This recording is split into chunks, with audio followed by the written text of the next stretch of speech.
வணக்கம். செல்வங்களை சேர்க்க என்னதான் சொல்கிறது நம்ம திருக்குறள் தெரிஞ்சுக்கலாமா?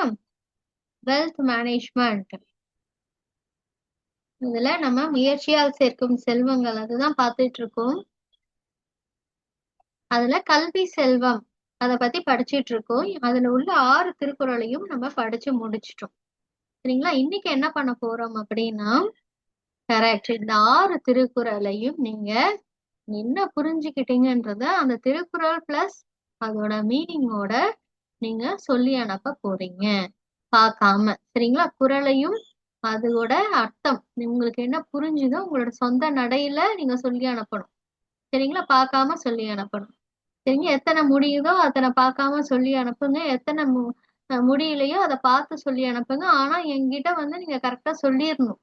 எத்தனை நீங்க பார்த்து சொன்னீங்க, எத்தனை பார்க்காம சொன்னீங்க அப்படின்னு சொல்லிட்டு. சரிங்களா? பார்க்காம சொன்னீங்கன்னா முழு மார்க், ஃபுல் மார்க் உங்களுக்கு கிடைக்கும். சரிங்களா? இதுதான் வந்து இன்னைக்கோட அசைன்மெண்ட். தேங்க்யூ.